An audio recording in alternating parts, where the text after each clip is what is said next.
ஏண்டி நெட்டவள்ளி, இப்போயாவது குளிச்சுட்டு போண்டி வாடி. என்னக்கா எப்போ பார்த்தாலும் குளிக்கிறதுலே இருக்க?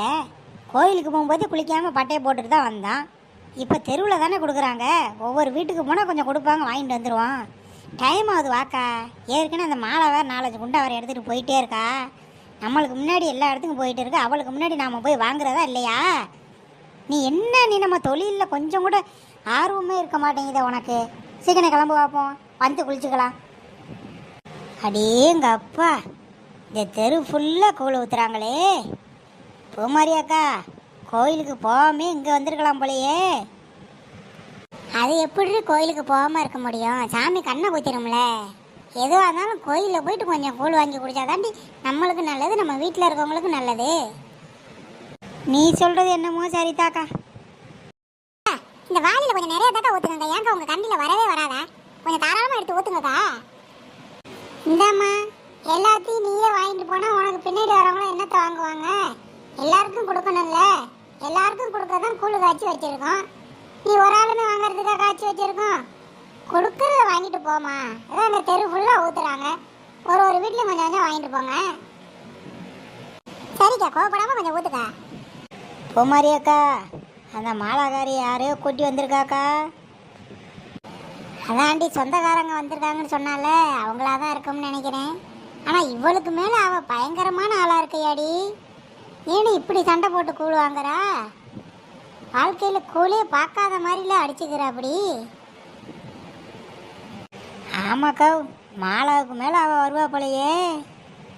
வாக்கா போய் என்னன்னு கேட்போம். என்ன மாலா, இங்கேயும் வந்துட்ட போலையே? ஆமாம் நெட்டவள்ளி, நம்ம தெருவில் கூழு ஊற்றுனாங்க.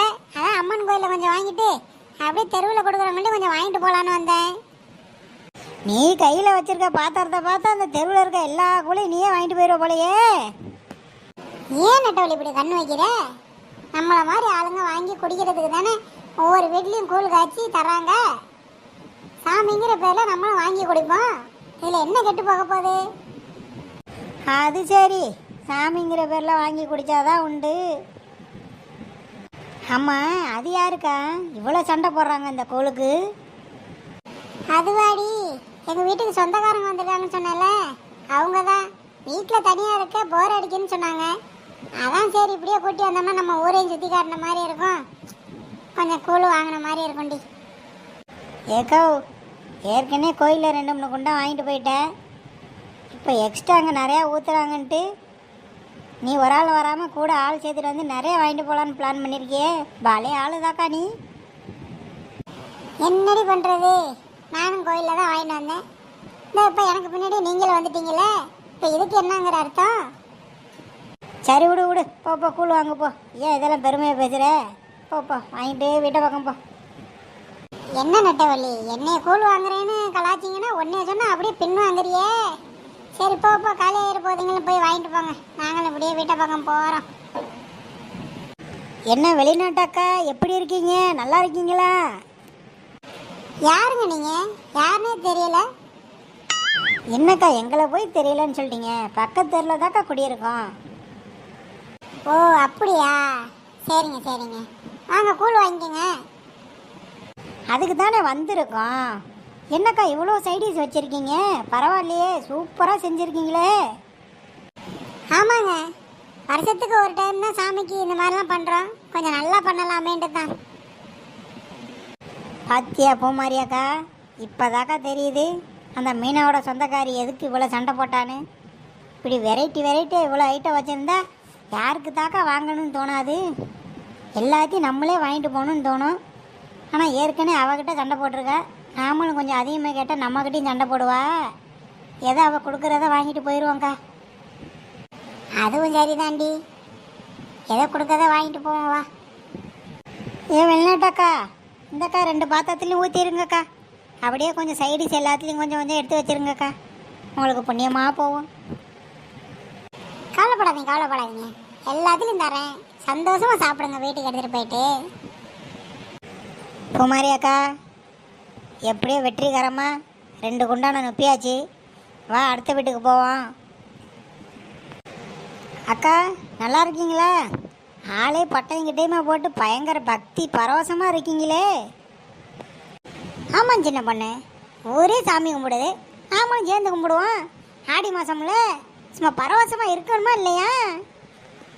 ஆமாக்கா, கண்டிப்பாக இருக்கணும். யாருக்கு பயப்படுறோமோ இல்லையோ கடவுளுக்கு பயப்படணும், கொஞ்சம் பக்தியாக இருக்கணும்க்கா. ஆமாம் சின்ன பொண்ணு, யாருக்கு பயப்படுறோமோ இல்லையோ கண்டிப்பாக கடவுளுக்கு பயந்து தான் இருக்கணும். அப்போ தான் கடவுள் நம்மளுக்கு நல்லது செய்வார். சரிக்கா, அப்படியே எங்கள் வாளியில் கொஞ்சம் கூழ் ஊற்றி கொடுக்கா. கருவாடு தொட்டுக்காக இருந்தால் கொஞ்சம் போட்டு கொடுக்கா. கருவாடு தொட்டுக்கெல்லாம் அந்த சைடு காலி ஆயிடுச்சு. உங்ககிட்ட தான் கொஞ்சம் எல்லாமே இருக்குது. கருவாடு கொஞ்சம் போட்டு கொடு, முருங்கைக்கீரை கொஞ்சம் நிறைய எடுத்து கொடு. அது வந்து நெட்டவள்ளி, நான் கூழ் காய்ச்சி வச்சுருக்கேன். இல்லை, நீங்கள் சாப்பிட வேண்டாம், நான் வேறு ஆளுக்காக காய்ச்சி வச்சுருக்கேன். நீங்கள் போங்களேன், வேறு வீட்டில் வாங்கிட்டு போங்களேன்.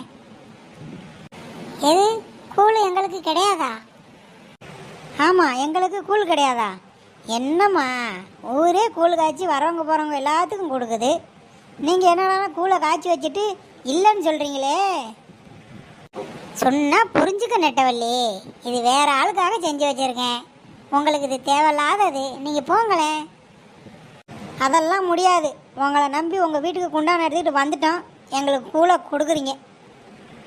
நெட்டவள்ளி, சொன்னால் கேளு, இதில் நான் விஷம் கலந்துருக்கேன், வேணும்னா வாங்கி குடி, தரேன். எது, விஷம் கலந்துருக்கீங்களா? என்னது விஷமா? ஆமாம், என் சொந்தக்காரங்களாம் எனக்கு சேர்ந்து நான் நல்லா இருக்கக்கூடாது, கெட்டு போகணுன்னு எவ்வளவோ துரோகம் பண்ணிகிட்டு இருக்காங்க. எனக்கு அவங்கள அழிக்கிறதுக்கு ஒரு நல்ல வாய்ப்பை தேடிக்கிட்டு இருந்தேன். கடவுளாக பார்த்து இந்த வாய்ப்பை எனக்கு கொடுத்துருக்காரு. இதை நான் மிஸ் பண்ணேன், வாழ்க்கை முழுவதும் நான் வருத்தப்படுவேன். அதனால் என்ன பண்ணிட்டேன், காய்ச்சின கூழில் விஷத்தை வாங்கி கலந்து வச்சுருக்கேன். என் சொந்தக்காரங்களாம் இப்போ வருவாங்க, எல்லாத்தையும் வீட்டுக்குள்ளே கூட்டிகிட்டு போயிட்டு ஆளுக்கு ஒரு சொம்பு கொடுத்து குடிக்க வச்சு இன்னைக்கு அவங்கள மட்டையாக்கி மர்டர் ஆக்கலை. நான் பொம்பளையே இல்லை. அடி ஆத்தி, பட்டை கிட்டலாம் போட்டு பரவசமாக இருக்குன்னு பார்த்தா கொலகாரியாக இருக்கியே. நெட்டவள்ளி, நீ கூழ் வாங்கிட்டு தான் போவேன்னு ஒத்த காலில் நின்று கண்டிப்பாக வாங்கிட்டு போ. எவ்வளோ வேணும் சொல்லு, இப்படியே ஊற்றி தரேன், எடுத்துக்கிட்டு போ. ஏன் ஆயா, எனக்கு கூழ் வேண்டாம், ஒன்றும் வேண்டாம், எங்களை ஆளை விட்றி சாமி. நெட்டவள்ளி, கொஞ்ச நேரத்தில் அவள் கொடுக்குற கூழை வாங்கி குடிச்சிருந்தோம்னா நான் நேரம் பரலோகம் போயிருப்போம் போலையே.